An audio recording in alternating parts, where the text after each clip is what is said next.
Ang salot na mga balang. Ikasampung kabanata.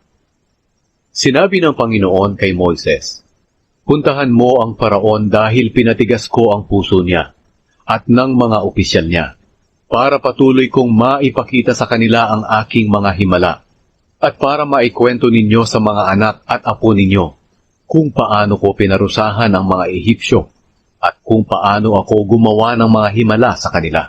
Sa ganitong paraan malalaman nilang ako ang Panginoon." Kaya pumunta sina Moises at Aaron sa Paraon at sinabi sa kanya, "Ito ang sinasabi ng Panginoon, ang Diyos ng mga Hebreyo.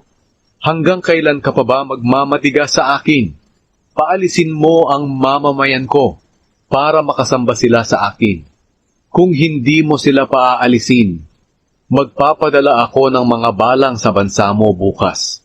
Sa sobrang dami nila, hindi na makikita ang lupa. Kakainin nila ang mga pananim na hindi nasira ng pag-ulan ng yelo, maging ang lahat ng punong kahoy.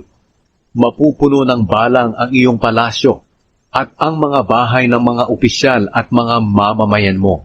Wala pang ganitong pangyayari sa kasaysayan ng Ehipto mula nang dumating ang inyong mga ninuno hanggang ngayon." Nang masabi ito ni Moises, umalis na siya. Sinabi ng mga opisyal ng Paraon sa kanya, "Hanggang kailan niyo pa ba hahayaan ang kalamidad na ito na magparusa sa atin?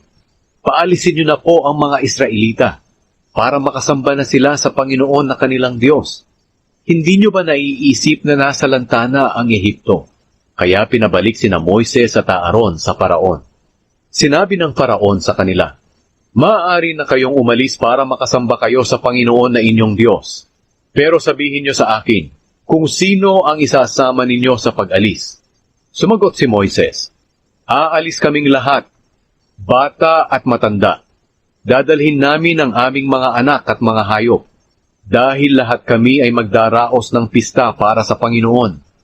Sinabi ng Paraon ng may pangiinsulto, "Sana'y samahan kayo ng Panginoon kung palalakarin ko kayo at ang pamilya ninyo. Malinaw na masama ang intensyon ninyo dahil tatakas kayo. Hindi ako papayag. Ang mga lalaki lang ang aalis para sumamba sa Panginoon kung iyan ang gusto ninyo." At pinalayas sina Moises at Aaron sa harapan ng Paraon. Sinabi ng Panginoon kay Moises, "Itaas mo ang iyong baston sa Ehipto para dumating ang mga balang at kainin ng mga ito ang mga naiwang pananim na hindi nasira ng umulan ng yelo."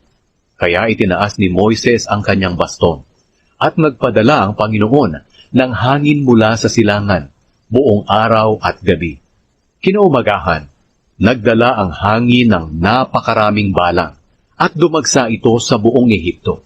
Hindi pa kailanman nagkaroon ng pagsalakay ng mga balang tulad nito sa buong Ehipto at hindi na magkakaroon pang muli. Dumagsa ang mga ito sa buong Ehipto hanggang sa mangitim ang lupa. Kinain ang mga naiwang pananim na hindi nasira ng mga yelo, pati ang lahat ng bunga ng mga puno. Walang naiwang pananim sa buong Ehipto. Agad na ipinatawag ng Paraon sina Moises at Aaron at sinabi, "Nagkasala ako sa Panginoon na inyong Diyos. At sa inyo, patawarin ninyo akong muli at manalangin kayo sa Panginoon ninyong Diyos na tanggalin niya sa akin ang nakamamatay na salot na ito."